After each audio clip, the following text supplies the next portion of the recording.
भगवान ने क्या किया कि राधा रानी को लेकर के वहां से अदृष्ट हो गए, छुप गए, वहां से हट गए।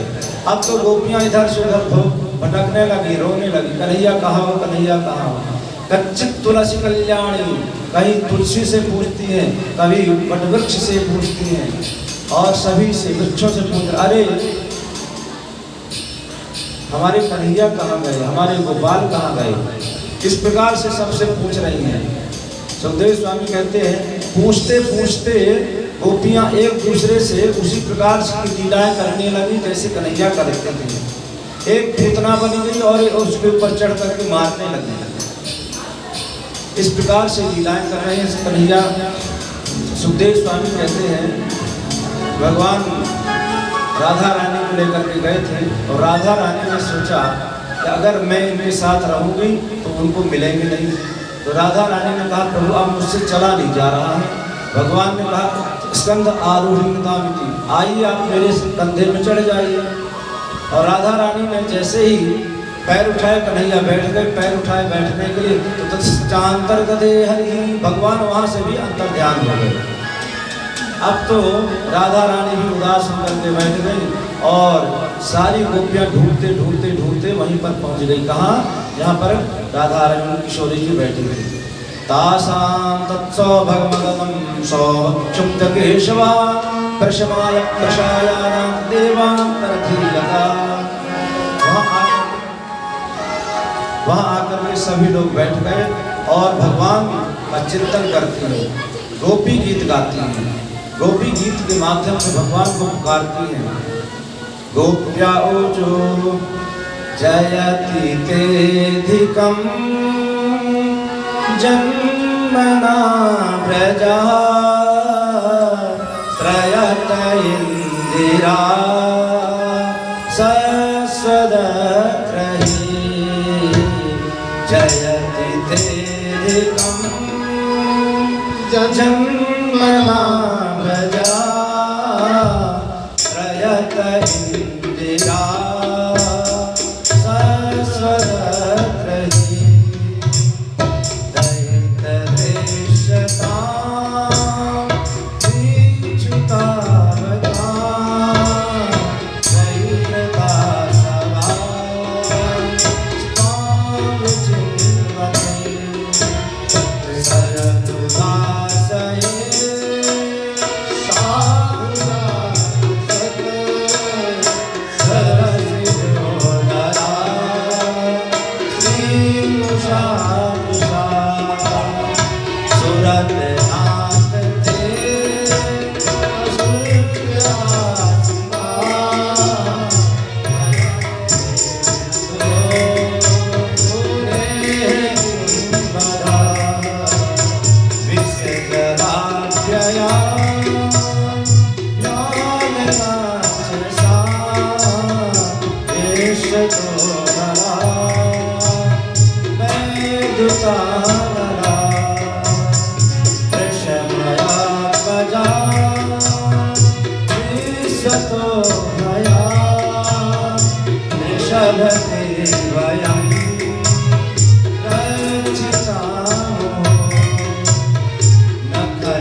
भगवान को खोज रही है और कह रही कन्हैया अगर तुमको इस प्रकार से हमको विरह की अग्नि में जलाना था तो क्यों उस दावानल से हमको बचा दिया।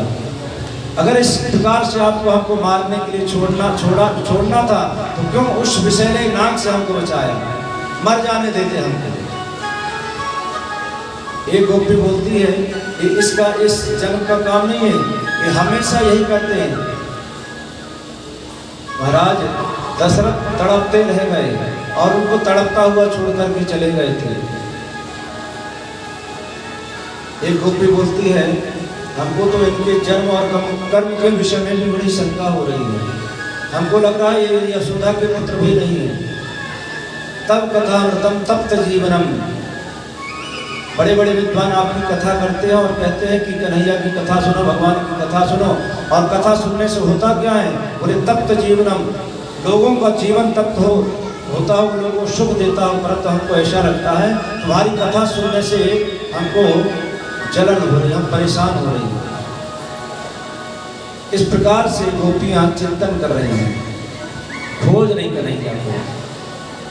गोकुल कन्हैया किधर गयो रे, गोकुल कन्हैया किधर गयो रे, कान्हा ढूंढा वो नहीं मिला रे, कान्हा ढूंढा वो नहीं मिला रे, गोकुल कन्हैया किधर गयो रे, गोकुल कन्हैया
बहुत समय बीत गया।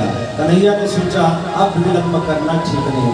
तो भगवान तासामा विभुम शौर्य स्मयमान काम बुझा, सबके देखते देखते भगवान वहां प्रकट हो गए। और तासामा विभुम शौर्य स्मयमान काम बुझा, पीताम्बरधस्त्र की साक्षान मन्मथ मनमथा। भगवान सबके सामने वही पीताम्बर फहराते हुए प्रकट हो गए। अब तो सभी गोपियां उनको हृदय से लगाने लगी। अब तो गोपियां इतनी प्रसन्न हो गई और जितनी गोपियां उतने भगवान अपना रूप बना लेंगे। सुखदेव स्वामी कहते राजन, भगवान अभी तक रास रचा रहे थे, अब महाराज की लीला प्रारंभ कर रहे हैं। और जब महाराज की लीला प्रारंभ हुई, कामदेव एकदम सीना तान के अपने धनुष बाण को लेकर के खड़े थे। भगवान ने सोचा सभी का अभिमान को दूर किया है, अभी एक और बाकी है। कामदेव का अभिमान दूर करने के लिए भगवान महाराज समझा रहे हैं। कामदेव पूरी ताकत लगा रहे हैं। भगवान ने कहा आप पूरी ताकत लगाइए जितनी आपकी क्षमता है। और भगवान ने कहा ठीक है। और कामदेव पूरी ताकत लगा भगवान को विचलित कर रहे हैं। और भगवान महाराज समझा रहे हैं। महाराज प्रारंभ हुई तो नारद जी आ गए, बोले हम भी अंदर प्रवेश करें, महाराज का दर्शन करेंगे। गोपियों ने कहा ना इसमें तो स्त्री ही गोपियां ही जाती हैं, पुरुष इसमें प्रवेश नहीं कर सकते। नारद जी ने कहा ना हम भी दर्शन करेंगे। तो गोपियों ने कहा आपको गोपी बनना पड़ेगा। तो प्रेम सरोवर में डुबकी लगाई और नारद जी गोपी बन गए। भोलेनाथ कैसे रह पाते? भोलेनाथ भी दर्शन करने के लिए लालायित थे महाराज का। जो भी सुविधा महाराज हो रही है भगवान महाराज जा रहे हैं, तो सभी महाराज दर्शन करने के लिए चलते हैं। सभी देवता आकर के गोपी बन बन करके महाराज में शामिल हो रहे हैं। अब तो भोलेनाथ कैलाश पर्वत में बैठे हैं और माता पार्वती से कहा देवी हम भी जाएंगे। कहाँ? बोले महाराज रचा रहे हैं ना हमारे गोपाल हमारे कन्हैया, हम भी रास रचाने, हम भी दर्शन करने जाएंगे। माता पार्वती ने क्या किया? भोलेनाथ का श्रृंगार कर रही है और इतना सुंदर श्रृंगार कर रही है। भोलेनाथ क्या बना रही है? दुल्हन बना रही है, गोपी बना रही है, स्त्री बना रही है। और सुंदर श्रृंगार किया, मेकअप किया, सुंदर कुंडल पहनाए। पहले तो उनके सर्पों को हटाया, बिच्छू जो पहले थे उनको हटा दिया, कागम का धारण किया तो उनको हटा दिया और सुंदर जनाना साड़ी पहना दी। और साड़ी पहना करके श्रृंगार करनी कैसे? कहते हैं ना एक दिल हो भोले भंडारी बन करके ब्रज नारी गोकुल में आ गए हैं।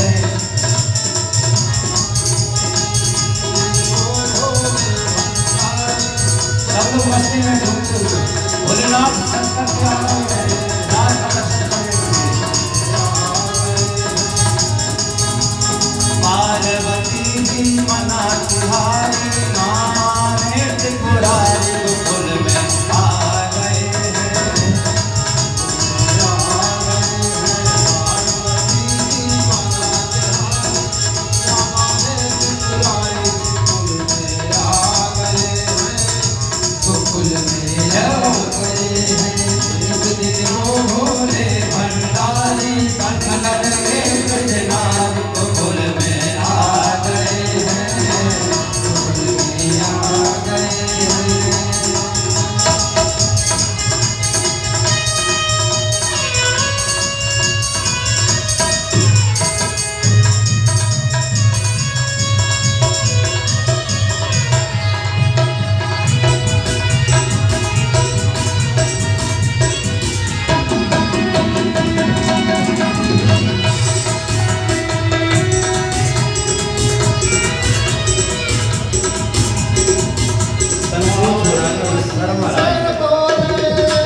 बिहारी बन करके बिजराई गोकुल में आ गए हैं, गोकुल में आ गए हैं,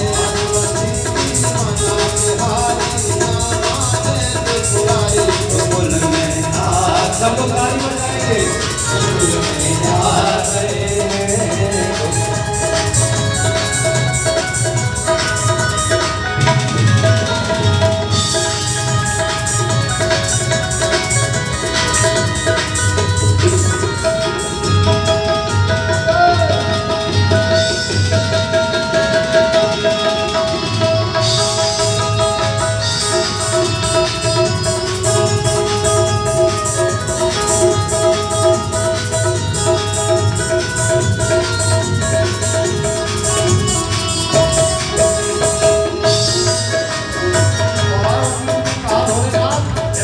वहाँ स्त्रियों का प्रवेश नहीं है, वहाँ केवल महिलाएं केवल स्त्रियां ही जा सकती हैं। क्या बोलते हैं भोलेनाथ? हो मेरे हो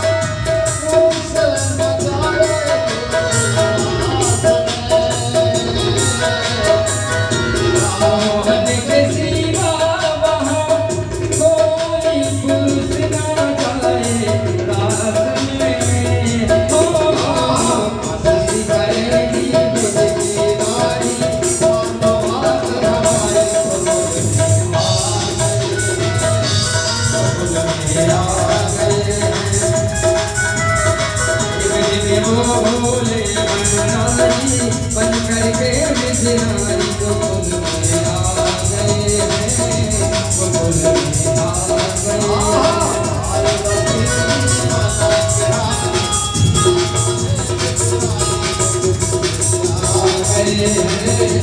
गोकुल में आ गए हैं।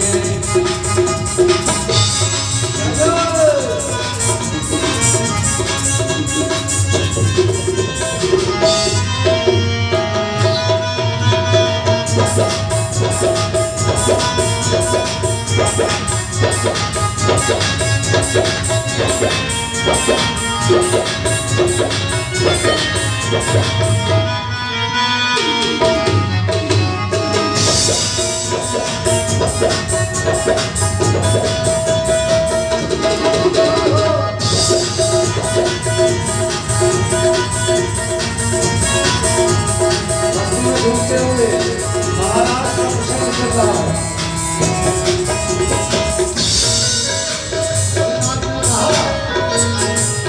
ऐसा है कि मैं वहाँ पुरुष बन के नहीं, आप हमको नारी बना दीजिए।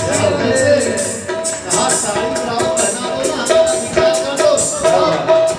ऐसा बता दो है कोई न जाने जिसे रात को। ऐसा बना दो मुझे कोई न जाने इस रात को।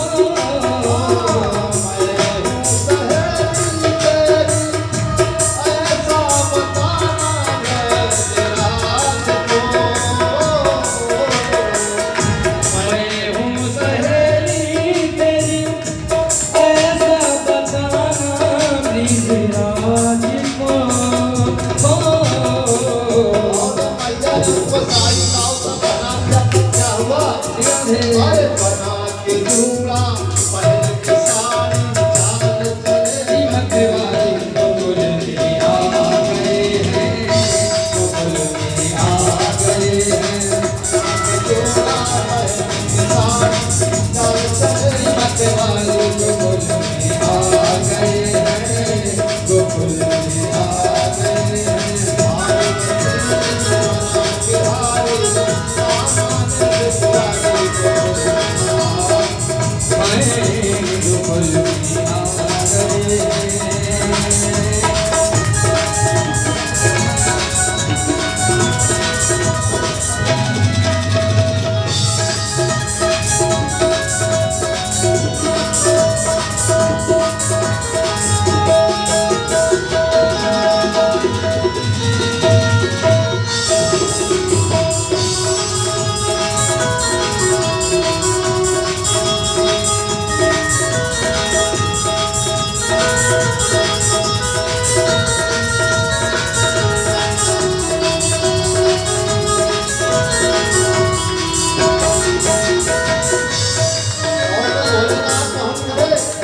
तो भगवान श्याम सुंदर ने देख के समझ लिया ये जो शक्ति है इनके साथ में इसलिए कुछ गड़बड़ है और समझ गए कि भोलेनाथ आए हैं नारी नारी बनाकर तो उन्होंने कहा इनकी पोल खोलना चाहिए कैसे पोल खोला क्योंकि उनके साथ काम रहते हैं शेष राज तो भगवान ने बंसी धारा और छेड़ दिया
महाराज प्रारंभ हो रहा है कैसे अब संकोच नहीं करना है। डॉक्टर आए तो सबको खड़ा कर रहे हैं। डॉक्टर साहब पीछे से खड़े बैठे बैठे देख रहे हैं। कल कह रहे थे महाराज आप बहुत गड़बड़ कर रहे हैं तो चालो उनको आपने लक्ष्य बना लिया है नहीं तो आप नाम ले लेकर तो पुकारते रहते हैं। कह रहे थे आपने नम्रता मैडम को लक्ष्य बना दिया डॉक्टर आए को। तो अब महाराज प्रारंभ हो रहा है। अभी तक तो रास चल रही है और महाराज प्रारंभ हुआ तो भोलेनाथ भी आ गए और भोलेनाथ दुल्हनिया बन गए। डाली सर पे सारी रे राधा की पायल छम छम बाजे राधा नाचे कृष्णा नाचे नाचे गोपी जन राधा नाचे कृष्णा नाचे नाचे गोपी जन मन मेरो मन गयो सखी पावन वृंदावन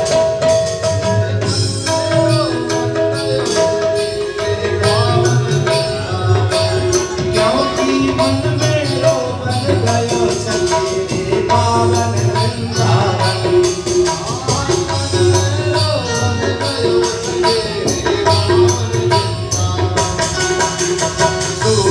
नाचे चंदा नाचे नाचे सरजो संग सूरज नाचे चंदा नाचे नाचे सरजो संग मन मेरो मन गयो सखी पावन वृंदावन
सब लोग ऐसे कहते हैं जैसे 4 दिन से व्रत करके आए,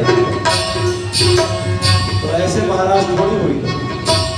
रास रचो है, रास रचो है, रास रचो है, रास रचो है, रास रचो है, रास रचो है,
रास रचो है, रास रचो है।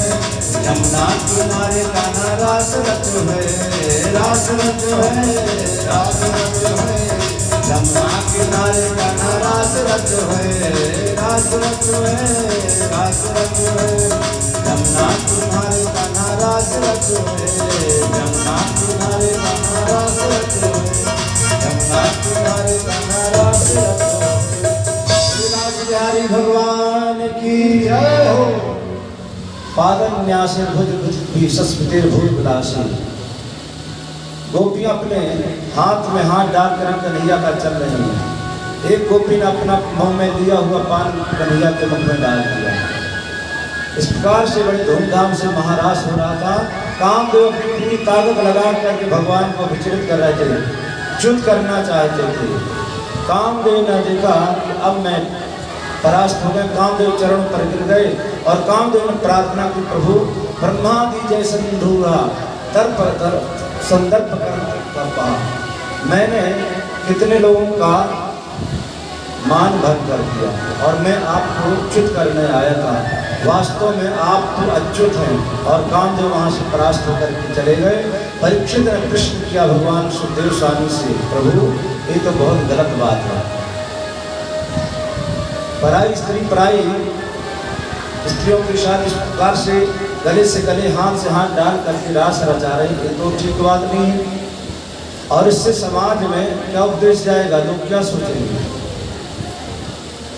यहाँ तो थोड़ी सी बात किसी को मिल जाए उसी की फिर बना देते हैं बड़ी, और फिर इतना बड़ा काम, ये तो बहुत गलत प्रभाव पड़ेगा। राजा परीक्षित ने प्रश्न किया, महाराज संस्थापनाय धर्मस्य, महाराज भगवान की का जो अवतार हुआ था धर्म की स्थापना के लिए, तो ये कौन सी धर्म की स्थापना है। सुखदेव स्वामी ने कहा, राजन आपने प्रश्न किया है, ये प्रश्न ठीक नहीं है। क्यों? क्योंकि भगवान नारायण और समर्थ, और समर्थवान अगर कोई गलती कर देता है तो उसमें उसकी गलती नहीं मानी जाती। और रही दूसरी बात, गोपियां अपने पतियों को त्याग करके आई थी, परंतु उनके पतियों के पास ऐसा उनको लग रहा था कि उनकी पत्नियां उनके पास में। जब उनके पतियों को किसी प्रकार का कोई बात नहीं हुई तो फिर दूसरे लोग क्यों इस बात को गलत अर्थ लें। इस प्रकार से सुखदेव स्वामी कहते, राजन जिस प्रकार से ईश्वर को किसी प्रकार का दोष नहीं लगता, और भगवान ईश्वर और हम लोग क्या हैं, जीव हैं, और ईश्वर अंश जीव अविनाशी। और इस प्रकार से भगवान को दोष क्यों नहीं लगता। कैसे? जिस प्रकार से एक कटोरे में आप बढ़िया से प्रयाग से ले आई गंगा जल, हरिद्वार से बढ़िया गंगा जल ले आई, गोमुख से ही ले आते और उसको बढ़िया से कटोरे में, एक लोटे में, एक बाल्टी में रख लीजिए। बढ़िया से आपने रख लिया कि गंगा जल पूजा करेंगे। और संयोग से एक कुत्ता आया या एक सुअर आ गया, आकर के उसने मुख लगा दिया और उसको मुख जूठा कर दिया। तो अब क्या करेंगे? उसको आप अपने पूजा में नहीं ले पाएंगे। क्यों? क्योंकि सुअर ने अपना मुख लगा करके उसको जूठा कर दिया है। परंतु वही सुअर अगर जाकर के बहती हुई गंगा में, बहती हुई धार में अगर लौटता रहे, डुबकी लगाता रहे, तो उस गंगा को दोष नहीं लगेगा। क्यों? क्योंकि वो बहती हुई धार है और ये कटोरे में जो है ठहरा हुआ जल है। उसी प्रकार से राजन भगवान को दोष नहीं लगता है। ना सूर्यं खल कृष्णाया मोष्टास्तस्य माया, भगवान को दोष नहीं लगेगा। और रही गोपियों की बात, ये गोपियां कोई साधारण स्त्रियां नहीं है। एक जन्म नहीं, कई युगों, कई कल्पों से इन्होंने तपस्या की है। जिस समय भगवान समुद्र मंथन हो रहा था और समुद्र मंथन में भगवान ने कमठ का रूप धारण किया था और मंदराचल को अपने पृष्ठ भाग पर, अपने पीठ पर धारण किया। तो उस जल में रहने वाले जितने जीव जंतु थे, मछली थे, कच्छप थे, जो भी जीव जंतु थे, सभी ने भगवान के रूप को देखा और मोहित हो गए कि क्या हम उनको कभी पा सकेंगे। तो भगवान ने उनको वहीं आशीर्वाद दिया कि ऐसा समय आएगा कि आप गोपी बन के आएंगे और आपको हमारी प्राप्ति हो जाएगी। और दूसरी बात, जब महाराज जनक की नगरी में भगवान गए थे, तो जनकपुर की जो स्त्रियां थी, उन्होंने देखा भगवान के रूप को और भगवान के रूप को देख करके मोहित हो गई। एक दिन सभी स्त्रियां सो रही थी और उन्होंने स्वप्न में ही भगवान राम के दर्शन किए और भगवान राम के गले में माला पहना दी, जयमाल पहना दी। भगवान ने कहा चिंता मत करिए देवी, आपकी इच्छा इस जन्म में, तो इस अवतार में पूरी नहीं कर सकता हूँ, अगले अवतार में एक इच्छा आपकी जरूर पूरी करूँगा। तो एक कोई साधारण स्त्रियाँ नहीं है। वैकुंठ में सदा भगवान की स्तुति करते रहते हैं, जिनको वेद स्तुति बोलते हैं। वेद और स्मृति आदि सभी स्तुति करते हैं। और एक दिन उन्होंने देखा कि माता लक्ष्मी भगवान के चरण दबा रही थी। तो वेदों ने देखा और श्रुतियों ने देखा कि क्या हमको भी कभी ऐसा अवसर मिलेगा, हम भी अगर स्त्री के रूप में होते हमको भी सुख मिलता। भगवान ने कहा चिंता मत करिए, महाराज में आपको एक अवसर जरूर मिलेगा। तो वही वेद, स्मृति, पुराण आदि सभी गोपी बनकर के आए और भगवान ने उनकी इच्छाओं को पूरा किया। दूसरी बात, जिस समय भगवान राम वनवास में भ्रमण कर रहे थे और सीता लखन लाल जी के साथ जा रहे थे, उसी समय ऋषि महात्मा ने भगवान के दर्शन किए। बिंद की वासी उदासी तपी व्रतधारी नारी नारी दुखारे, गौतम तीयतरी तुलसी सुकथा सुन भे मुनि वृद्ध सुखारे, वही है शिला सब चंद्रमुखी पर से पद मंजुल कंज तिहारे, कीनी हरि रघुनायक करुणा करि कानन को पगुधारे। जब महाराज राम और लखन सीता को लेकर के भ्रमण कर रहे थे वनवास में, प्रयागराज से आगे निकले, चित्रकूट में गए, तो चित्रकूट में महात्माओं ने देखा तीनों को, बड़े प्रसन्न हो गए और बड़े खुश हो गए देख करके। विंध्य की वासी उदासी तपी व्रत नारी बिनु, नारी के बिना बड़े दुखी हो गए। क्यों? अब उनके मन में भाव आया कि काश हमारा विवाह हुआ होता तो हम इसी प्रकार से अपनी पत्नी के साथ घूमते, भ्रमण करते, परंतु अब हमारा विवाह होगा नहीं। क्यों? क्योंकि हमारी वृद्धावस्था हो गई है, 80-90 वर्ष की आयु हो, अब हमारे साथ विवाह कौन करेगा? तो किसी ने बताया महाराज आप रामायण का पाठ कीजिए, रामायण का पाठ कीजिए, आपका विवाह हो जाएगा।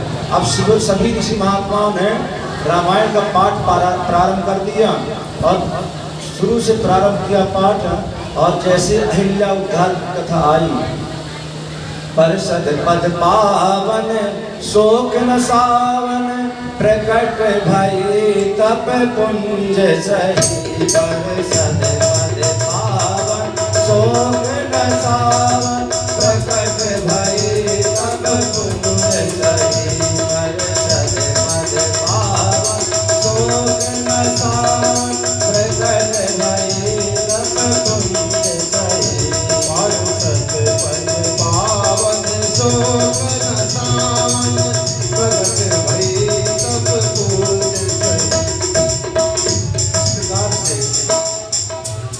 जैसे ही अहिल्या उद्धार की कथा तक पहुंचे, अरे भगवान पत्थर की नारी को स्पर्श कर दिया तो पत्थर से नारी में परिणत हो गई।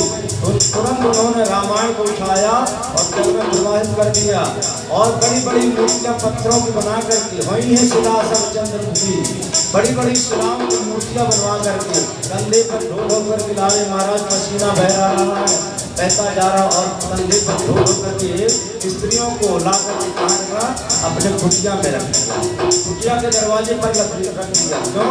भगवान राम आएंगे और चरणों से स्पर्श करेंगे और ये नारी में परिवर्तित हो जाएंगे, फिर हम इनके साथ विवाह करेंगे। वही है शिला सब चंद्रमुखी, परशे पद पंजुल मंज तुम्हारी, कीन भली रघुनायक गुरु करुणा कर कानन को पगुधारी। बड़ी कृपा भगवान ने इस वन में प्रवेश किया और अब हमारा विवाह हो जाएगा। अब तो सभी महात्माओं ने बड़ी विशाल विशाल मूर्तियां लाकर के अपने दरवाजे पर रख दिया, कुटिया के सामने प्रतीक्षा कर रहे थे भगवान के आने का। और इसी बीच क्या हुआ कि सीता का हरण हो गया, माता सीता का हरण कर दिया रावण ने। सीता माता का हरण हुआ तो महात्मा लोग भ्रमण करते हुए गए तो देखा, अरे ये तो वही लोग हैं जो एक समय स्त्री के साथ घूम रहे थे, अब ये तो विकल होकर के रोते हुए घूम रहे हैं, हे सीते ही सीती चिल्लाते हुए घूम रहे हैं। महाराज अब तो सभी ऋषि महात्मा सोचने लगे कि अब तो गड़बड़ हो गई, तो सभी ने क्या किया कि अब जो भी पत्थर की नारियां बनी थी ना उनको उठाया, अपने अपने दरवाजे से ले जा करके जल में डुबो दिया और बोले अब इनके लिए नहीं रोना है, अब उनके लिए रोना जो उनके लिए रो रहे हैं। और भगवान के चरणों में उन्होंने प्रणाम किया और भगवान की तपस्या करने लगे। और वही स्त्रियां जिनको महात्माओं ने पत्थर की जो नारियां थे जल में प्रवाहित कर दिया था, डुबो दिया था, हजारों की संख्या में थी, वही स्त्रियां बनकर के गोपी बनकर के महाराज में सम्मिलित थी। सुखदेव स्वामी कहते हैं इस प्रकार से ये जो गोपियां कोई साधारण स्त्री नहीं है, एक जन्म नहीं कई कल्पों की तपस्या के द्वारा यहाँ पर प्रधान है। इस प्रकार से भगवान सुखदेव स्वामी ने परीक्षित की शंका का समाधान किया और आगे फिर गोपियां अपने घर में बैठी हैं युगल जोड़ी बनाकर, बाम बाहु कृत बाम कपूलो, बाएं कंधे पर और बाएं गाल पर रख करके दो गोपियां अपने अपने घर में बैठी हैं, बाम बाहु कृत बाम कपूलो बलिगतु भू हृदरार्पित वेणु, अधरों में भगवान वेणु का निनाद करते हुए गोपियां अपने घरों में चिंतन कर रही हैं, इसको बोलते हैं युगल गीत। और इसके बाद एक और राक्षस भेज दिया कंस ने, अरिष्टासुर, भगवान ने अरिष्टासुर का वध कर दिया। और सुखदेव स्वामी कहते हैं कि महाराज नारद जी सीधे कंस के पास गए और कंस ने प्रणाम किया, बोले महाराज आइए, बहुत दिनों बाद आपका दर्शन हुआ। भगवान सुखदेव स्वामी कहते हैं कि नारद ने कंस से पूछे सब ठीक ठाक तो है? कंस ने कहा हमारा सब तो ठीक है, परंतु जब से पता चला मुझे कि मुझे मारने वाला कहीं पैदा हो चुका है तब से बड़ा परेशान रहता हूँ। नारद जी ने कहा तुमको पता नहीं है क्या? अरे वसुदेव और देवकी के पुत्र इस समय ब्रजमंडल में पल रहे हैं, वही तो उनके पुत्र हैं। कंस ने कहा अच्छा, इतना बड़ा मेरे साथ धोखा किया वसुदेव ने, तुरंत खड्ग तलवार निकाल ली, बोले अभी मार दूंगा जाकर। नारद जी ने कहा ठहरो ठहरो ठहरो, बाप क्या कर रहे हो गलती, ऐसी गलती करना भी नहीं कभी, अगर तुमने ऐसी गलती करती तो फिर जीवन भर पछताओगे। तुमने अगर वसुदेव और देवकी को मार दिया तो भाग करके चले जाएंगे और फिर बड़े होकर के हृष्ट पुष्ट होकर के शक्तिशाली बनकर के आएंगे, तुमको पराजित कर दे, मार देंगे। तो क्या करना चाहिए? बोले उनको अपने यहाँ बुलाइए। तो बुलाओ कैसे? इतने राक्षसों को भेजता रहा, पुतना को भेजा, घासुर बकासुर, जाने कितने इतने सुरों को, धेनुकासुर को भेजा, कोई वापस नहीं आया। ऐसे कैसे वापस आ, उनको फिर कैसे बुलाओ? नारद जी ने कहा अभी तक तुमने क्रूर लोगों को भेजा था, जितने भी गए सब क्रूर थे, अब इस बार आप अक्रूर को भेजिए। अक्रूर को बोले हाँ, अक्रूर की जो आपके महामंत्री उनको भेजिए। कंस ने अक्रूर जी को बुलाया और नारद जी वहाँ से सीधे कहाँ आए? कन्हैया के पास आए। कन्हैया और बलराम जी के साथ जा रहे थे घर की तरफ। अपने ब्रजमंडल में प्रवेश करे थे। अक्रूर जी इधर कंस के पास गए, नारद जी ने जाकर के प्रणाम किया और कहा, प्रभु आप क्यों इतना विलंब कर रहे हैं इस दुष्ट को मारने में? मैं कुछ नहीं जानता हूँ, परसों उसका वध आपके द्वारा मैं देखना चाहता हूँ। और नारद जी ने भगवान की विभिन्न लीलाओं का स्मरण किया कि आप प्रभु आगे कौन कौन सी लीलाएं करेंगे। वहाँ से भगवान अपने घर के लिए जाते हैं। अक्रूर को कंस ने बुलाया, बोले महाराज आइए। अक्रूर ने सोचा आज अचानक उनको क्या मुझे जरूरत पड़ गई। अक्रूर जी का हाथ पकड़ा कंस ने और आसन पर बैठा है। बोले महाराज मेरा एक काम करना। क्या काम करना है? आपको गोकुल में जाना, ब्रजमंडल में जाना है, कन्हैया को लाना है और कन्हैया को यहाँ लाइएगा, धनुष यज्ञ होगा और धनुष यज्ञ में मैं उनको मार दूंगा, फिर मैं निर्भय हो जाऊंगा, फिर मैं बच जाऊंगा। अक्रूर जी ने सोचा, अरे इस दुष्ट के विचार देखिए, कैसे इसके गलत विचार है। अक्रूर जी ने कहा, राजन मनीषितम सदृक्षतम स्वाध्यायमार्जनम सिद्ध सिद्ध्यो समूर्या देवं भी फल साधन मनोरथान करो तुच्चैर्जनो देवतानपि मुच्यते सर्ववेद्यो। महाराज राजन, मानव की सबसे बड़ी भूल ये है कि वो चिंतन और मनोरथ सोचता बहुत है। आज ये हो जाएगा, कल हो जाएगा, परसों ये हो जाएगा, परंतु कल क्या होगा किसी को पता नहीं। इतनी बड़ी बीमारी आई 2 वर्ष में और सारा जीवन अस्त व्यस्त कर दिया। किसी ने सोचा भी नहीं था कि ऐसी घटना हमारे घर में घट जाएगी। देखते देखते कैसी कैसी घटनाएं घट गई इस कोरोना महामारी में। और व्यक्ति सोचता इतना है कि क्या क्या हो जाएगा, महल बन जाएगा, घर बन जाएगा, बच्चे हो जाएंगे, परंतु अगले पल क्या होने वाला किसी को पता नहीं। अक्रूर जी कहते हैं, राजन मनोरथान करो तुच्चैर्जनो देवतानपि। मनुष्य मनोरथ बहुत करता है कि आज ये हो जाएगा, कल ये हो जाएगा। एक व्यक्ति जा रहा था तेल बेचने के लिए और सिर पर घड़ा रखा था तेल का। अब मार्ग में जा रहा था और सोचने लगा, इस तेल को बेच करके मुझे पैसा मिलेगा, फिर क्या करेंगे? बोले पैसा मिलेगा फिर मैं घर बनाऊंगा, और घर बनाने के बाद क्या करेंगे?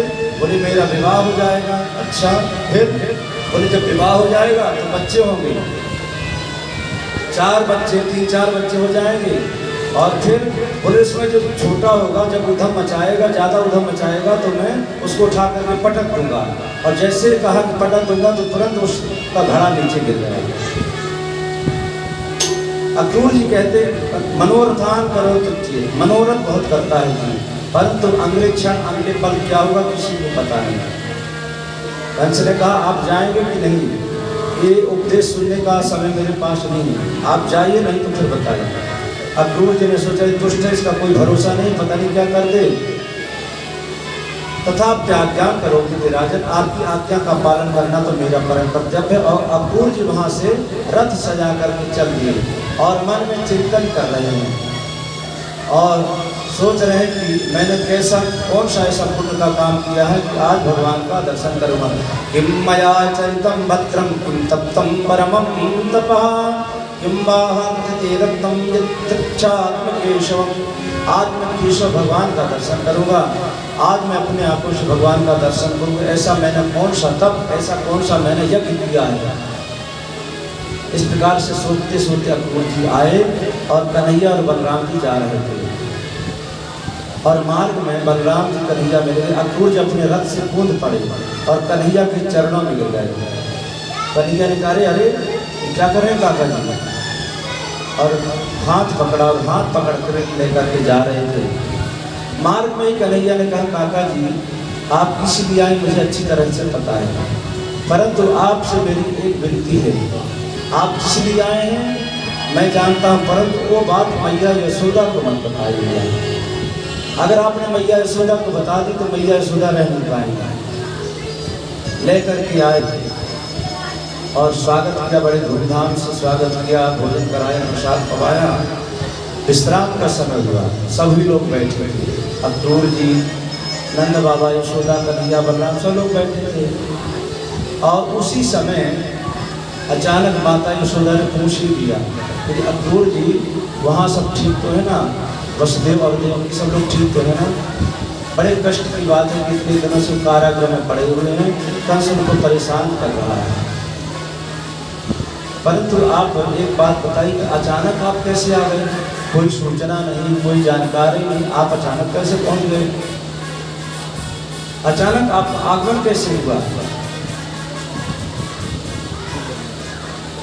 अचानक आपका आगमन कैसे हुआ? इस प्रकार से जब महाराज अक्रूर जी ने कह दिया, तुरंत कह दिया, भैया कंस ने धनुष्य रखा है, धनुष्य रखा है और आपके दोनों बालकों को बुलाया है। तो मैया यशोदा ने तुरंत कन्हैया को गोदी से चिपका लिया, बोली ना मैं इसको जाने नहीं दूंगी। अरे जब से इसने जन्म लिया, जब से इसका जन्म हुआ, तब से कोई ना कोई राक्षस आ रहा है और कंस कभी खाली नहीं बैठा है, मैं अब इसको जाने नहीं दूंगा। कन्हैया को गोदी में लगा कर माता यशोदा ने क्रूर से कह दिया, आप जाइए, इसको जाने नहीं दूंगी। नंद बाबा ने कहा, देवी कब तक इसको छुपा करके रखेंगी, धीरे धीरे बड़ा होगा, एक दिन तो उसको जाना ही है, एक दिन तो उसको जाना ही है। इसको कब तक आप छुपा करके अपने आंचल में बांध करके रखेंगे? और धीरे धीरे रात्रि बीती। मैया यशोदा आज रात में सो नहीं रही थी। मैया यशोदा रात्रि में सोई नहीं और जाकर के एक खंभे की ओट में बैठ गई, सिर लगा करके बैठी मैया यशोदा। कन्हैया ने देखा कि मैया नहीं दिख रही, कहाँ गई आखिर माँ, माता कहाँ गई?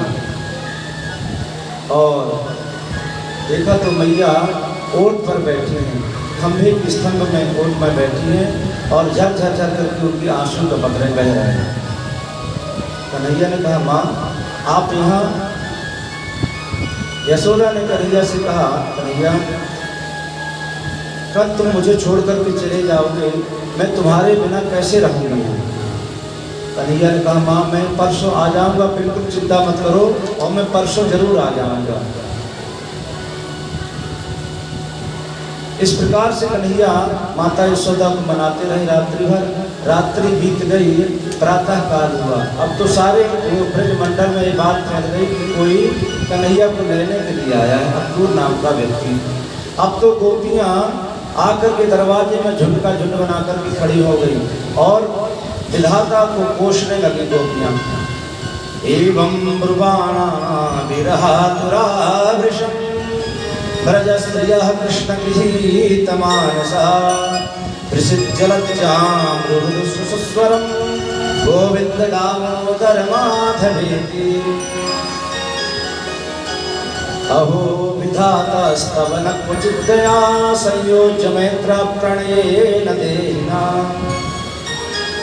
विधाता को कोस रही गोपियाँ, अरे विधाता, अहो विधातास्तव न क्वचिद्दया, ये तुम्हारा खेल ठीक नहीं है। जिस प्रकार से एक बालक रोता है तो माँ उसको खिलौना दे देती है और बालक उस खिलौनों के साथ खेलते खेलते क्या करता है, जब उसका मन भर जाता है उसको पटक देता है। उस खिलौना का क्या गया, उस बालक का क्या, उस खिलौनों की जान कर चली गई। कन्हैया से गोपियाँ कहती, उसी प्रकार से आपने हमको खिलौना समझ रखा है। जब तक तुम्हारा मन था हमारे साथ खेले, अब तुम्हारा मन भर गया, हमको छोड़ करके जा रहे हो। गोपियाँ झुंड का झुंड बना करके खड़ी। कन्हैया ने दरवाजा जैसे खोला तो गोपियों का झुंड देखा। गोपियाँ रो रही हैं और कन्हैया को मना रही हैं।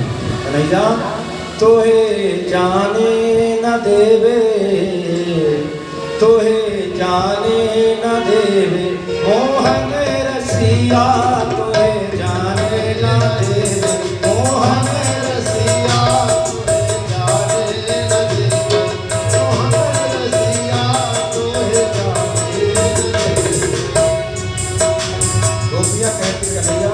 जो तुम कहोगे हम वो तुमको खाने के लिए देंगे, जो तुम मांगोगे वही देंगे।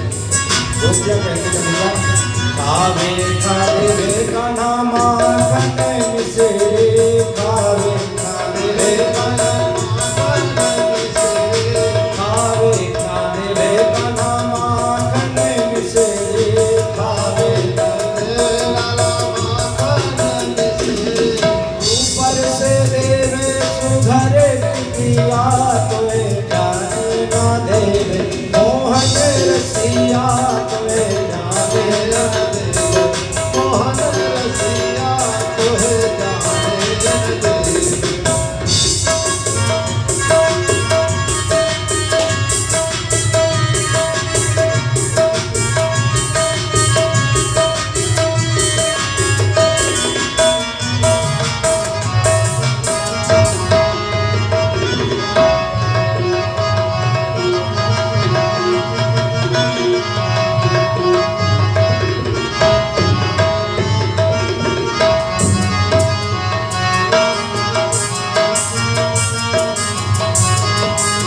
रसिया तोहे जाने ना देवे, मोहन रसिया तोहे जाने न देवे, मोहन रसिया तोहे जाने ना देवे, मोहन रसिया तोहे जाने ना देवे, मोहन रसिया तोहे जाने ना देवे, तोहे जाने ना देवे, तोहे जाने ना देवे। एवं ब्रुवाणा विरहातुराभिषम् ब्रजस्त्रियः कृष्णगृहीतमानसा विषज्जलज्जां रुदतु सुस्मरं गोविन्द दामोदर माधवेति। गोपियाँ इस प्रकार से रुदन कर रही हैं और कन्हैया रथ में बैठ करके जाने लगे तो गोपियों ने देखा कि अभी रुक नहीं रहे हैं तो रथ के सामने लेट गई। एक गोपी ने कहा कि अरे देख रही हो हमारे घर परिवार वाले देख रहे हैं, लोग क्या कहेंगे। गोपियों ने कहा किन्नो परेशान कुल वृद्ध बांधवा, अब क्या लाज कौन सी शर्म, अब तो कन्हैया जा रहे जिसके लिए हमारा जीवन था, अब जा रहे हैं, अब किस मतलब का। इस प्रकार से महाराज गोपियों को भगवान रथ से उतरते हैं और सबको मनाया कि देवी आप ही मेरा बल है, आप ही मेरा संबल है और आपके कारण ही मैं सब कुछ करता हूँ और मेरी आगे की बहुत सी लीलाएं हैं। अगर आप इस प्रकार से मेरे मार्ग में बाधक बनेंगे तो बताइए कैसे होगा। गोपियों को समझाया कि चिंता मत करिए और सभी गोपियों को समझा करके भगवान चल देते हैं। और जैसे ही चलने लगे कि मैया यशोदा मूर्छित पड़ी थी और किसी ने जाकर के जल का छींटा मारा और मैया यशोदा को होश आ गया और जैसी होश आ के दौड़ करके आ जाती, दौड़ लगा देती, अरे लाला अरे कन्हैया रुक जा, ठहर जा ठहर जा ठहर जा। जैसे ही कन्हैया ने देखा कि मैया यशोदा दौड़ती चली आ रहे हैं तो कन्हैया ने अक्रूर जी से कहा ठहर जाए ठहरी ठहरी। तुरंत रथ से कूद पड़े और जा करके दौड़ करके मैया के हृदय से लग गए। मैया ने रोते हुए कहा लाला तुम मुझे छोड़ करके जा रहे हो। कन्हैया ने कहा मां मैं परसों अवश्य आ जाऊंगा। माता यशोदा कहती है लाला एक बात बताऊंगा, तू अपनी मैया देवकी से सब कुछ बता देना। क्यों? क्योंकि अब मुझे पता चल गया ना कि तू मेरा लाला मेरा पुत्र नहीं है, तू तो देवी की वसुदेव का पुत्र है ना। तो मैया देवकी से सब कुछ तुम जाकर के बता देना, परंतु एक बात नहीं बताना। कौन सी बात? बोले कि मटकी फोड़ने के कारण रस्सी से मैंने बांध दिया था, इस बात को तुम जाकर के देवकी से मत बताना। कन्हैया ने कहा माँ संसार की सारी बातें मैं भूल जाऊं परंतु इस बात को नहीं भूल सकता हूँ। क्यों? उसमें तुम्हारा तो तेरा तो बंधन का प्रेम का बंधन था।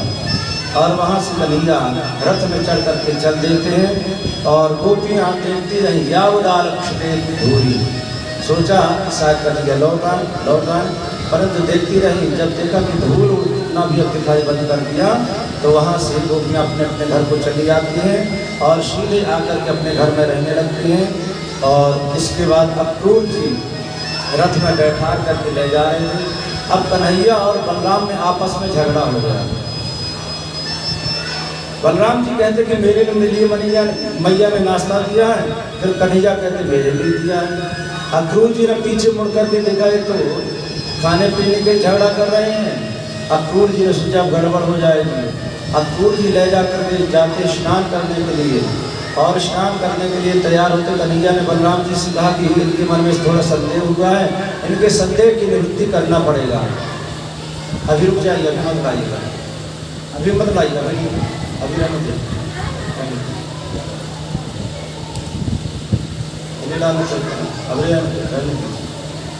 और इसके बाद महाराज अक्रूर जी स्नान करने लगे और जैसे ही जल में डुबकी लगाई तो भगवान के 24 अवतारों का दर्शन हुआ। भगवान ने 24 अवतारों के दर्शन करा दिए और वहाँ से चल देते हैं।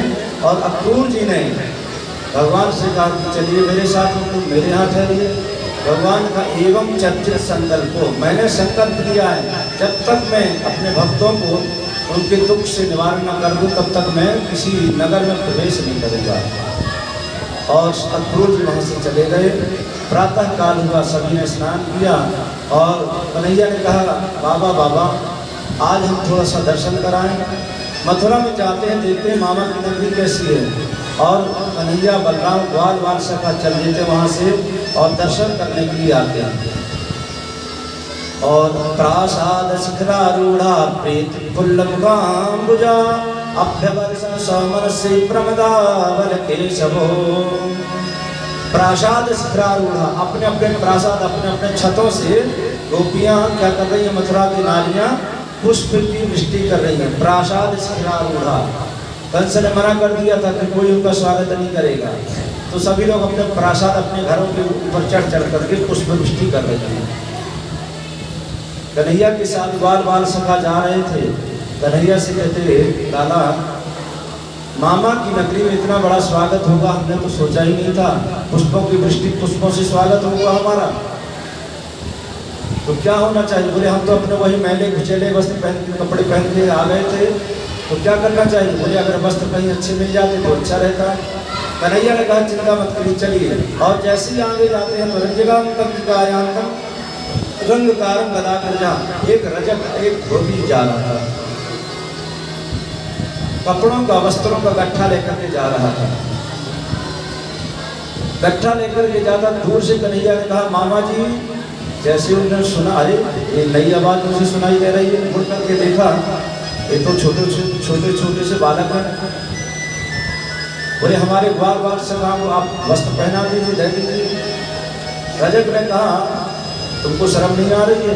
राजाओं महाराजाओं के वस्त्र तुम उनको पहनने के खाते हुए सपने देख रहे हो, यहाँ से अभी तुरंत निकल जाओ नहीं तो मैं अभी तुम्हारा कल्याण कर दूंगा। इस प्रकार से जैसे ही रजक ने कहा, धोबी ने ग्वाल बाल से ने कहा कन्हैया देखो किस प्रकार से तुमसे बातें कर रहा है।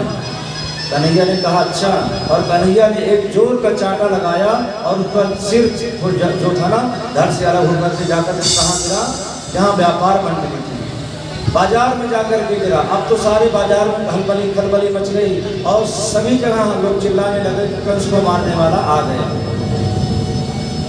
और भगवान वहाँ से बढ़िया वस्त्र पहनाए। अब राजा महाराजों के वस्त्र थे, बालक छोटे छोटे थे, छोटे छोटे से बालक हैं। अब तो रास्ते से जा रहे हैं और साफ होती जा रही रास्ता, सड़क साफ होती जा रही है।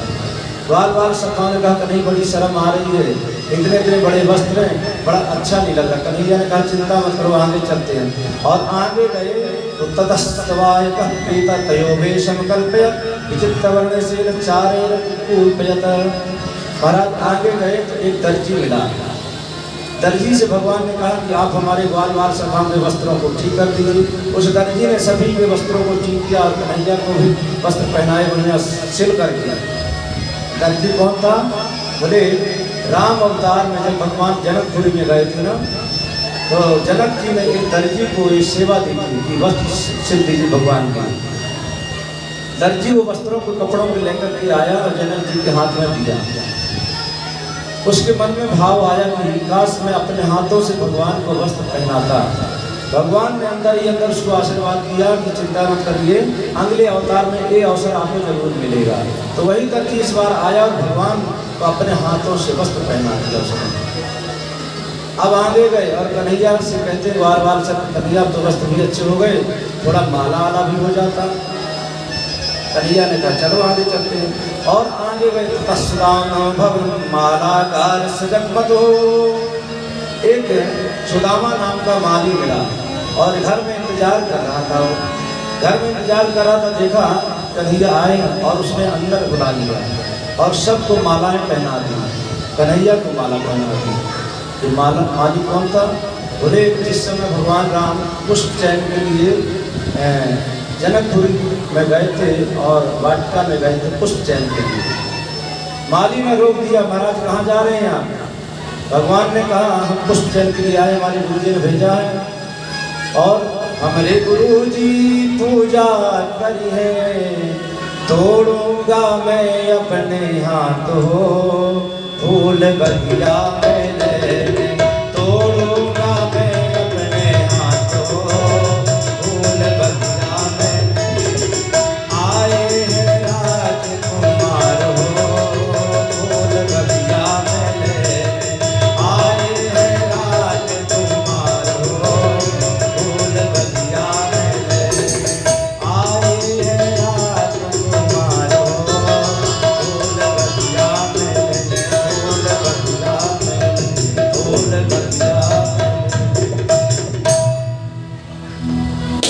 राम आए और चारों तरफ देखने लगे कि कहीं कोई दिख जाए तो उससे पूछे।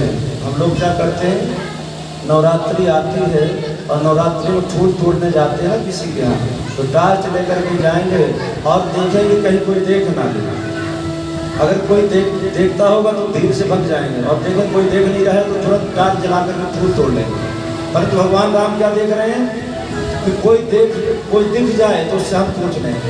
चाहूँ दिसी चितई पूछ मालीगन। चारों तरफ देखा तो एक माली उनको दिखा, और माली से भगवान ने पूछा तो महाराज हम पुष्प चयन के लिए आए हैं और हमारे गुरु जी की पूजा करना है, तो अगर आपकी इच्छा तो हम पुष्पों को चयन कर लें, पुष्प फूल तोड़ लें।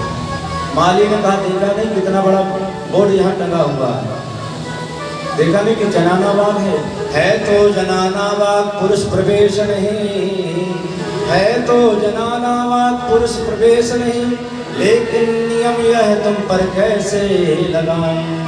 भाभी मुरारी मंजू कीजे प्रवेश बाग, कीजे प्रसून सुन मिलती सुनाएंगे। रूठे मिथिलेश तो कोई परवाह नहीं। माली ने कहा अगर मिथिलेश महाराज जनक रूठ जाए तो आप चिंता नहीं, रूठे मिथिलेश तो कोई परवाह नहीं, रोजी गवाएं पर तुम्हें ना गवाएंगे। अब चिंता नहीं अपनी नौकरी की, क्यों? अब आप मिल गए और बढ़िया से आप पुष्प चयन कीजिए। भगवान तो वही माली भगवान को अपने हाथों से माला पहना रहा था, और इस प्रकार से भगवान को माला पहना दी। अब धीरे धीरे सब लोग जा रहे थे। सखाओं ने कहा कन्हैया सब कुछ हो गए, माला भी हो गया, वस्त्र भी हो गए, परंतु मस्तक सोना का सोना है। भगवान ने कहा क्या किया जाए? बोले थोड़ा चंदन हो जाता मस्तक पर तो और अच्छा। तो भगवान ने कहा चलो चलते हैं, और आगे जाते हैं। तो तब ब्रजन राज पथे न माधव, ब्रजन मस्ती में जा रहे हैं राजपथ पर, मथुरा की गलियों मथुरा की सड़कों पर भगवान अतः ब्रजन राज पथे न माधव, माधव गोविंद मस्ती में जा रहे हैं विचरण करते हुए। अतः ब्रजेन राज पथे न माधव, स्त्रियं गीता विलपेत भाजनम, विलोकिं युवती वराननम, अप्रच्छयान प्रदा। जा रहे थे ब्रजन, मस्ती से जा रहे थे। एक नारी चली आ रही थी, 3 जगह से टेढ़ी थी, सुंदर नहीं थी, कुरूप थी, इसलिए उसने अपना जो घूंघट था घूंघट डाल रखा था। भगवान ने देखा, दूर से कहा अरे सुंदरी आप कौन है? तो शर्मा गई और सोचा कि लोग मजा लेते हैं ना गाँव में, तो हो सकता है ये भी मजा ले रहे हैं मेरी, तो दूसरे रास्ते से जाने लगे। भगवान जाकर के दूसरे रास्ते से छेक लेते, हाथ लगा लेते हैं। कात्पम मरोर वे तदुहान ले परम देवी आप कौन है? अपना परिचय दीजिए, अपने विषय बताइए कौन है आप? तब उसने कहा महाराज सैरंध्युवाचा दासास्म्यहं सुंदरकंस संवदा त्रिविक्रनामाह्यमिमेत कर्मणि। महाराज वैसे तो मेरा नाम सैरंध्री है, मेरा शरीर 3 जगह से टेढ़ा है, इसलिए लोग मुझे त्रिवक्रा भी कहते हैं। मेरा शरीर झुका रहता है ना, इसलिए मुझे लोग कुब्जा भी कहते हैं। सुंदर नहीं हूँ इसीलिए मुझे लोग कुब्जा भी कहते हैं। भगवान ने कहा देवी एक काम कीजिए ना, आज ये जो चंदन है ना आप हमारे सखाओं को लगा दीजिए। उसने कहा मैं कंस की दासी हूँ और मेरे द्वारा घिसा हुआ जो चंदन है ना कंस को बहुत प्रिय होता है। भगवान ने कहा आज आप हमको लगा दीजिए, हमारे सखाओं को लगा दीजिए। उसने कहा जरूर लगाऊंगी, और उपजा ने चंदन को बाल बाल सखाओं को लगाया और भगवान के मस्तक पर लगाया। सखाओं ने कहा कन्हैया क्या दोगे इसको? तुम्हारा स्वभाव कैसा है? बोले पत्रम पुष्पम फलम तोयम यो में भक्त्या प्रच्छति। तुम्हारा स्वभाव कैसा है? बोले कोई अगर प्रेम से पत्र दे दे, पुष्प दे दे, जल ही दे दे तो तुम उसको क्या नहीं दे देते हो, और इसने आज साक्षात तुमको चंदन लगा दिया, अब क्या दोगे इसको? कन्हैया ने क्या किया कि कुब्जा को पास बुलाया और हाथों से हाथों को पकड़ा, एक हाथ से हाथ पकड़ा और एक हाथ यहाँ थोड़ी में लगाया, पैरों से पैरों को दबाया और जोर से ऐसा झटका दिया, रूप के सलमाधुर्य हस्ताला प्रवीक्षते, देखते देखते सुंदर कुब्जा सुंदर स्त्री के रूप में परिणित हो गई। और भगवान वहां से जाने लगे तो उस कुब्जा ने भगवान का हाथ पकड़ लिया। बलराम जी वही सामने थे, भगवान सकपका गए, संकोच में पड़ने लगे। कुब्जा ने कहा आपने मेरा हाथ पकड़ा है, अब इस प्रकार से आपको जाने नहीं दूंगी। भगवान ने कहा चिंता मत करिए, हम आपके पास जरूर आएंगे, परंतु अभी हमको एक विशेष काम है। और कुब्जा को वहाँ से संतुष्ट करके भगवान गए। सीधे कहा यहाँ पर धनुष रखा था, धनुष के रखवालों को मारा और धनुष को तोड़ दिया और आकर के अपने बाबा के पास आ गए। कंस को पता चल रही बात, कंस को चैन नहीं था, नींद नहीं आती थी और अनेक प्रकार के दुष्स्वप्न दिखाई देने लगे उसको। और कंस इस प्रकार से चिंतित रहने लगा। और किसी ने कहा हमारा धनुष तो टूट गया, तो अब मल्ल युद्ध की योजना बनाइए। एक विशाल प्रांगण बनाया गया और मैदान तैयार कराया गया, बड़े बड़े विशाल मल्ल तैयार किए गए, सब कौशल चाणूर पुष्टिक आदि आए और भगवान को उस मल्ल युद्ध में मारने की तैयारी की। और हाथी था, हाथी को महावत को तैयार करा दिया और भगवान जैसे ही प्रवेश करने लगे, सुखदेव स्वामी कहते राजन जो उस सभा में बैठा है भगवान उसको उसी रूप में दिखाई दर्शन दे रहे हैं। मल्ला नाम नराम नरवरा स्त्रीराम स्मरो मूर्तिमान। जो स्त्रियां हैं ना उनको लग रहा है कि कन्हैया साक्षात कामदेव के रूप में चले आ रहे हैं। छोटे छोटे जो बालक हैं ना उनको लग रहा है कि कन्हैया हमारा सखा है। जो राजा महाराजा बैठे उनको सम्राट के रूप में दिखाई दे रहे हैं। मृत्यु भोज बनते विराट विदिशाम, भोजराज कंस को ऐसा लग रहा है कि साक्षात मृत्यु मेरी तरफ चली आ रही है। भगवान ने महावत और उस हाथी का वध कर दिया और उसके बाद सीधे पहुंच गए उस मल्ल युद्ध में। हाथी के दांतों को एक दांत को कन्हैया ने रखा, एक दांत को बलराम ने रखा और प्रवेश कर गए। चाणूर ने कन्हैया का हाथ पकड़ लिया, मुष्टिक ने बलराम जी को और बोले अब आपको हम सब युद्ध करेंगे तुम्हारे साथ में। कन्हैया ने कहा तुमको शर्म नहीं आ रही है, कहाँ तुम इतने बड़े बड़े पहलवान, कहाँ हम छोटे छोटे बालक। चाणूर ने कहा न बालो न किशोरस तुम बलश्च बलिदान कर रहा, तुम ना तो बालक है ना तुम कोई छोटे किशोर हो, तुम तो बलवानों के भी बलवान हो। जाने कितने कितने वीर बड़े बड़े राक्षस आए, तुमने सबको मार दिया, कह रहे हो हम छोटे बालक हैं। और युद्ध प्रारंभ हुआ, भगवान ने चाणूर का, बलराम जी ने मुष्टिक का वध कर दिया। इसके बाद सब कौशल आए उनका भी वध कर दिया और भी बड़े बड़े युद्ध है सबका वध कर दिया। कुछ जो मल्ल थे पहलवान दूर से भगवान को प्रणाम करके चले गए और सीधे भगवान ने छलांग लगाई कहाँ, जहाँ कंस सिंहासन पर बैठे थे। और कंस को तुरंत केशों को पकड़ कर खींच करके लाने लगे। कंस ने कहा छोड़ो छोड़ो छोड़ो, बड़ी बड़ी पीड़ा, बड़ा दर्द हो रहा है, कन्हैया छोड़ दो मुझे। भगवान ने कहा मामा जी आज आपको महसूस आज आपको पता चल रहा है कि केस पकड़ कर खींचने से दर्द होता है। क्यों?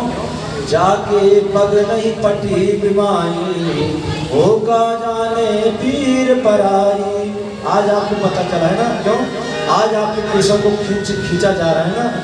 आप याद कीजिए कुछ वर्ष पूर्व आपने भी मेरी माता के केशों को इस प्रकार से खींच करके पकड़ा था ना, तो क्या मेरी माता को पीड़ा नहीं हो रही थी? और देखते देखते भगवान ने चतुर्भुज रूप का दर्शन कराए कंस को और कंस का संहार कर दिया।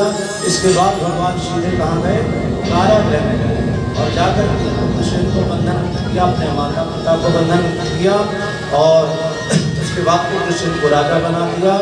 वहाँ से भगवान गुरुकुल में चले जाते हैं। गुरुकुल में सरहस्यम धनुर्वेदम धर्मान्याय तथा चान्वेक्ष विद्याम राजनीतिक संविधान, सभी प्रकार की विद्याओं को 64 विद्याओं को 64 दिनों में भगवान ने प्राप्त कर लिया। जाने के लिए तैयार हुए, गुरु जी के पास गए गुरु दक्षिणा देने के लिए। गुरु तो बनाना ही चाहिए। भगवान राम ने भी गुरु बनाया, भगवान श्री कृष्ण ने भी गुरु बनाया। और अगर जिसके गुरु नहीं हो उसको बोलते हैं निगुरा, अर्थात उसका जिसका कोई गुरु नहीं वो निगुरा होता है। तो गुरु हर व्यक्ति बनाना चाहिए। गुरु जब तक किसी व्यक्ति के जीवन में गुरु नहीं आएंगे तब तक उसका जीवन सफल नहीं होगा। हम कितना भी साधना कर लें, कितना भी मंत्र जप लें, परंतु जब तक वो गुरु के माध्यम से हमको मंत्र नहीं मिलेगा ना, तब तक वो साधना, वो मंत्र सफल नहीं होता है। और जिसने गुरु बना लिया उसका जीवन सफल हो जाता है और उसका जीवन में धीरे धीरे धीरे परिवर्तन आने लगता है। कल बड़े संयोग की बात है, बहुत सुंदर शुभ योग बन रहा है, सुंदर संयोग है कि कल बुद्ध पूर्णिमा है।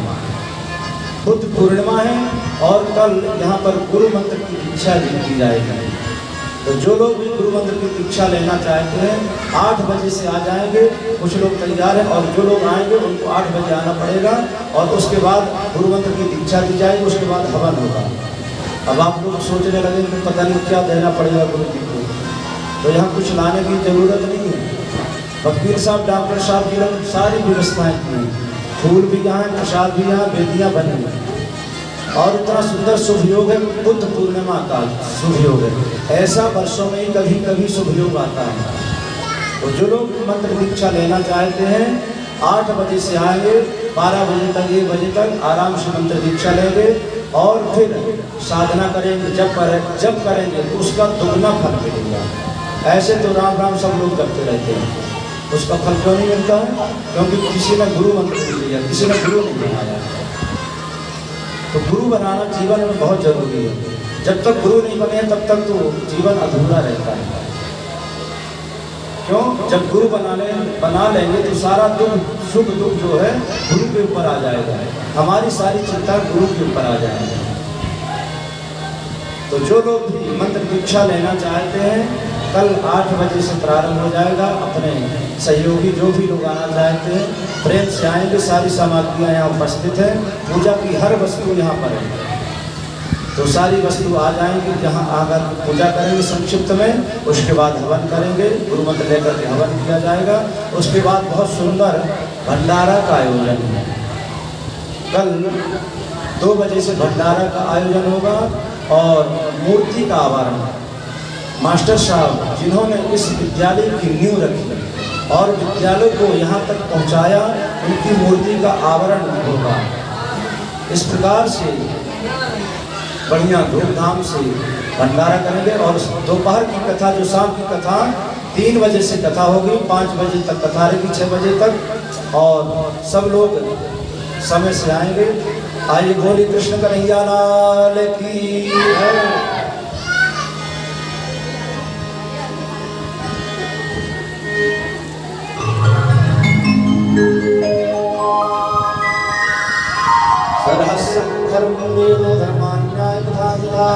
तथा इसके बाद कन्हैया गुरुकुल से आते हैं और उद्धव को भेजते हैं। कहाँ पर? उद्धव को भेजते हैं मथुरा में, गोकुल से ब्रज के लिए भेज देते हैं उद्धव को। और उद्धव जाकर के गोपियों को संदेश देते हैं और बहुत सुंदर संदेश देकर के वहाँ से उद्धव आ जाते हैं। इसके बाद कंस की 2 बेटियां अस्थियों प्राप्ति। कंस का जब वध हुआ तो जरासंध के पास गए, अपने पिता के पास गए, पिताजी हम आपने देखा मेरे पति को मार दिया।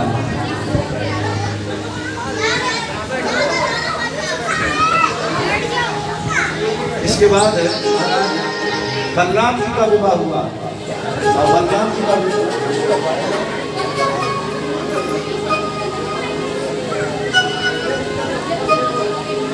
यहाँ पर कुर्सी लगाई जाए, कुर्सी लगवाइए, कुर्सी की व्यवस्था की जाए। यहाँ पर कुर्सी सामने, यहाँ पर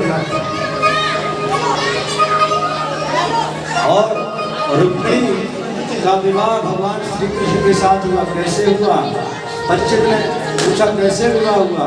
बोले रुक्मिणी का भगवान ने हरण कर दिया। कैसे हरण किया? तो कथा श्रवण करा रहे हैं।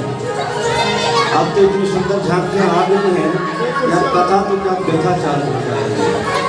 अब सबकी नजर कथा पे नहीं, झांकी पर ज़्यादा चली गई।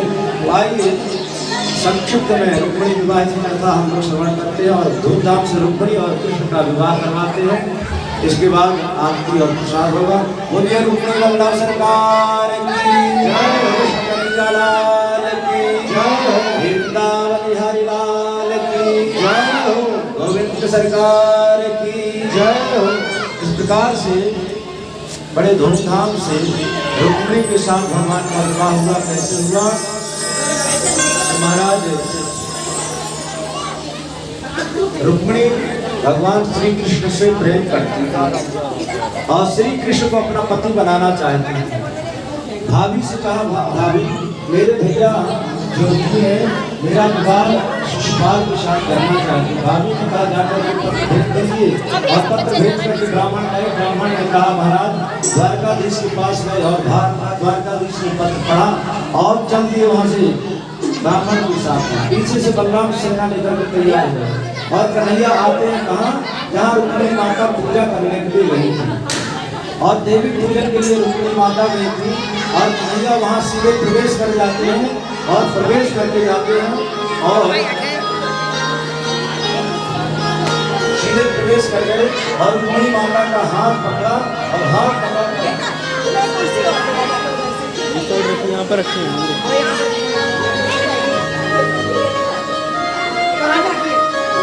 तो रुक्मिणी माता का हरण कर लिया भगवान ने और देखते देखते सारे बार देखते रह गए। रखवाले देखते रह गए। भगवान रथ में बैठा है रुक्मिणी को और लेकर के चल दिए। पीछे से जयकारा लगा, बोले द्वारकाधीश भगवान की। पीछे से देखा तो भगवान की सेना लेकर के आए। भगवान जी ने कहा चिंता मत करो भैया, तुम दौड़ करके चले जाओ यहाँ से, मैं सब संभाल लूंगा मोर्चा। और शिशुपाल आदि जरा से भगवान का पीछा करने लगे, रुक्मिणी पीछा करने लगे। भगवान गए और नाम